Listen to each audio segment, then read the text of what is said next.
হাতে বড় নখ থাকলে কি ওযু হবে? বাসায় মেয়েরা কি মাথায় কাপড় ছাড়া থাকতে পারবে যদি বাসায় কোনো পরপুরুষ না থাকে? রুমে যদি বন্ধ অবস্থায় টিভি থাকে তাহলে কি নামাজ আদায় করা যাবে? ওযু করার পর বাচ্চার পেশাব হাতে লাগলে কি পুনরায় ওযু করব নাকি শুধু হাত ধুলেই হবে? মোবাইল পকেটে নিয়ে নামাজ পড়া যাবে? আজান চলাকালীন সময় নামাজ পড়া যাবে কি না? আমরা সাধারণত মেয়েরা যখন বাথরুমে ওযু করি ওড়নাটা বাইরে রেখে যাই ভিজে যাওয়ার ভয়ে, মাথায় কাপড় ছাড়া ওযু হবে কিনা? হাতে কলমের কালি থাকলে ওযু হবে কি? আতর ব্যতীত সেন্ট বা সুগন্ধি পোশাকে ব্যবহার করলে কি নামাজ আদায় হবে? বিদেশে যাওয়ার জন্য বয়স বাড়ালে কি গুনাহ হবে? সাধারণ কিছু কারণে আমার স্বামী আমাকে বাবার বাড়ি যেতে দেয় না, এ ব্যাপারে ইসলাম কি বলে? চলুন আমরা প্রবেশ করি প্রশ্ন উত্তরের আলোকিত ভুবনে।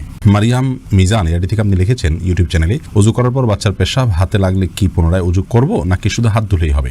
না, পুনরায় ওযু করার দরকার নেই। বাচ্চা পেশাব যদি হাতে লেগেছে আপনার ওযু অবস্থায়, তাহলে যে অংশে হাতে লেগেছে ওই অংশটা পানি দিয়ে ধুয়ে ফেললে চলবে। আজান চলাকালীন সময় নামাজ পড়া যাবে কি না এমডি আলাউদ্দিন আপনি প্রশ্ন করেছেন। আজান চলাকালীন সময় সালাত পড়া যেতে পারে, আজান চলাকালীন সময় যে নামাজ পড়া যাবে না এমন কোনো কথা কোরআনে কোথাও বলা হয়নি। তবে হ্যাঁ, আপনি যদি জানেন যে এখনই আজান শুরু হবে তাহলে আজানের জবাব দেওয়া সুন্নত, সেজন্য শেষ সুন্নতটা পালন করে তারপর আপনি সালাত পড়বেন। আফরিন চৌধুরী মিম আপনি লিখেছেন, হাতে কলমের কালি থাকলে ওযু হবে কি? হবে, কারণ কলমের কালির কারণে হাতের আমাদের ত্বকের উপরে আলাদা কোনো স্তর পড়ে না। এমনি নাজমুল হক আপনি লিখেছেন, রুমে যদি বন্ধ অবস্থায় টিভি থাকে তাহলে কি নামাজ আদায় করা যাবে? রুমে বন্ধ অবস্থায় টিভি থাকলে সেই রুমে যদি আপনি নামাজ পড়েন তাহলে সালাত আপনার হয়ে যাবে। বিশেষ করে যদি টিভি বন্ধ থাকে তাহলে কোনো অসুবিধা নামাজ হয়ে যাবে, আর যদি টিভি চালু থাকে তাহলে সেক্ষেত্রে মনোযোগ নষ্ট হবে, জন্য অন্য কোথাও সালাত আদায় করা উচিত।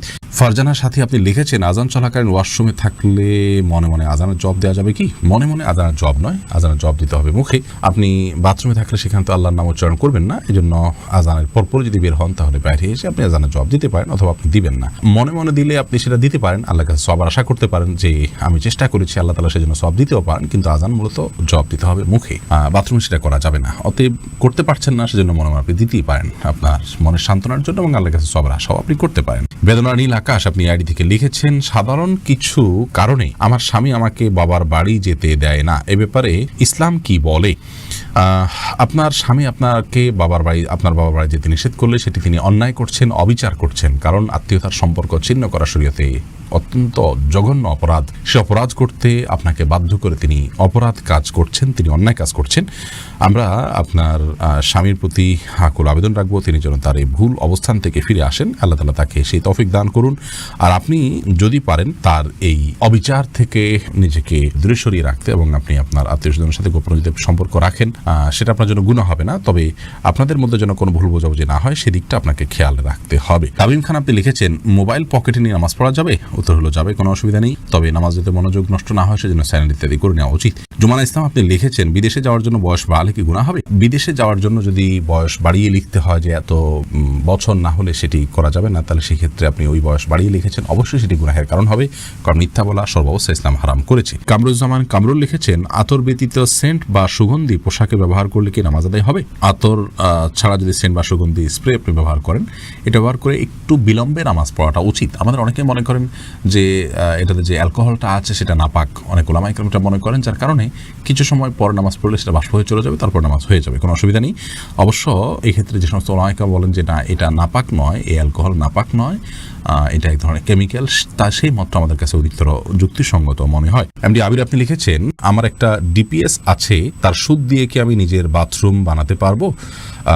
ডিপিএস এর সুদ দিয়ে আপনি নিজের বাথরুম বানাতে পারবেন না, কোনো গরিব মানুষকে বা পাবলিক টয়লেট ইত্যাদি করে দিতে পারেন, নিজে করবেন না। লিমা আক্তার আপনি লিখেছেন, শরীর নাপাক অবস্থায় কাপড় ধৌত করলে সে কাপড় পবিত্র হবে কি? আর বাচ্চাদের গায়ে হাত দেওয়া যাবে কি না শরীর নাপাক অবস্থায়? উত্তর হলো যে সব বাচ্চাদের গায়ে হাত দেওয়াতে কোনো অসুবিধা নেই নাপাক শরীর নিয়ে। নাপাক অবস্থায় কাপড় ধৌত করলে গায়ের যে কাপড় সেগুলো অপবিত্র হয়ে যাবে না, সামান্য ছিটে ফোটা আসলে এর কারণে অপবিত্র হবে না, তবে কোনো নাপাক যদি ছিটে এসে শরীরে লাগে সে অংশটা শুধু ধুয়ে ফেললে হবে। আর যদি শুধু পানি ছিটে আসে তাহলে তার কারণে সংশয়ের কারণে নামাজ হবে না, এরকম বিষয় না।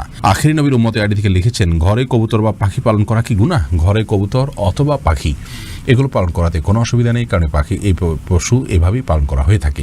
বিশেষ করে পাখির ক্ষেত্রে যে পাখিগুলো খাঁচায় পালনযোগ্য, এভাবেই সেগুলো বেড়ে উঠেছে, জন্ম হয়েছে, জাতটাই এরকম, তাহলে সেগুলো পালা দোষণীয় নয়। তবে যে পাখি বাহিরে উড়ে চড়ে বেড়ায় সেগুলোকে বলপূর্বক আপনি বেঁধে রেখেছেন এবং খাবার দিচ্ছেন না, এরকম যদি হয় সেটাও জুলুম হবে। ওযু করে পরপুরুষের সামনে গেলে ওযু ভেঙে যাবে? উত্তর না।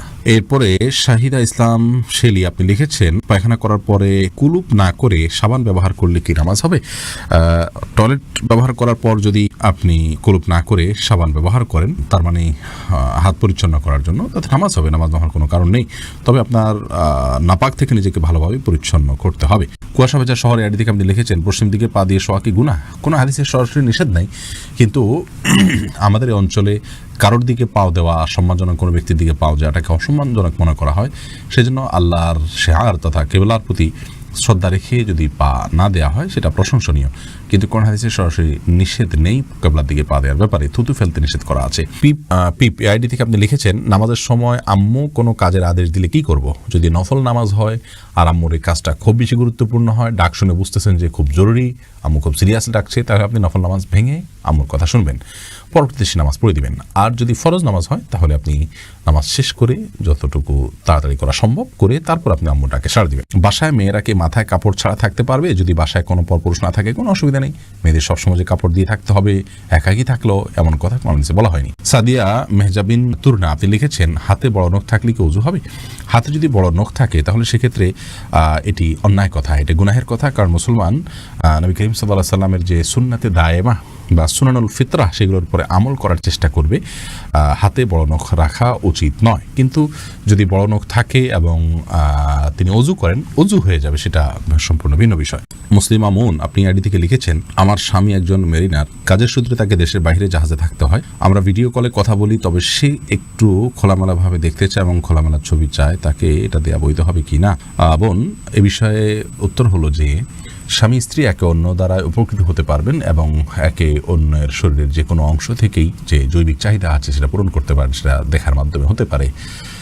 তবে আমরা জানি সবাই যে ওভার ফোনে বা বিভিন্ন আপনার যে হোয়াটসঅ্যাপ ইত্যাদি আছে এগুলোর মাধ্যমে যখন আমরা কথা বলি বা ছবি আদান প্রদান করি বা কথাবার্তা বলি, এগুলো থার্ড পার্টি মনিটর করে, তাদের সংরক্ষণে থাকে এবং এটি যদি বেহাতে চলে যাওয়ার সম্ভাবনা থাকে, যেমন স্বামী স্ত্রী একে অন্যের মোবাইলই সেভ করার মাধ্যমে বা রেকর্ড করার মাধ্যমে, ধারণ করার মাধ্যমে এগুলো অন্যের চোখে চলে যেতে পারে, সে আশঙ্কা যদি থাকে, তাহলে সেক্ষেত্রে এগুলো করার ব্যাপারে আমাদের সতর্ক থাকতে হবে। তবে বেসিক্যালি এটা হারাম বা নাজায়েজ কোনো বিষয় নয়, বিশেষ করে স্বামীর চরিত্রকে হেফাজত করবার জন্য এবং তার যে চাহিদা, যৌন চাহিদা আছে সেটা স্ত্রীর হতে পারে, এই জৈবিক চাহিদা এটি পূরণ করবার জন্য তারা এই ভিডিও চ্যাট বা ছবি আদান প্রদান করার কাজটি করতে পারেন। মৌলিকভাবে এটি হারাম নয়, তবে সেজন্য বেহাত না হয় এবং পর্দার খেলাপ না হয়, অন্যরা যেন দেখতে না পায়, তাদের যেন আব্রুর ক্ষতি না হয়, সেদিকটি তাদেরকে খেয়ালে রাখতে হবে। প্রয়োজনে এগুলো সাথে সাথে ডিলিট করে দেয়া ইত্যাদি এই কাজগুলো করতে হবে।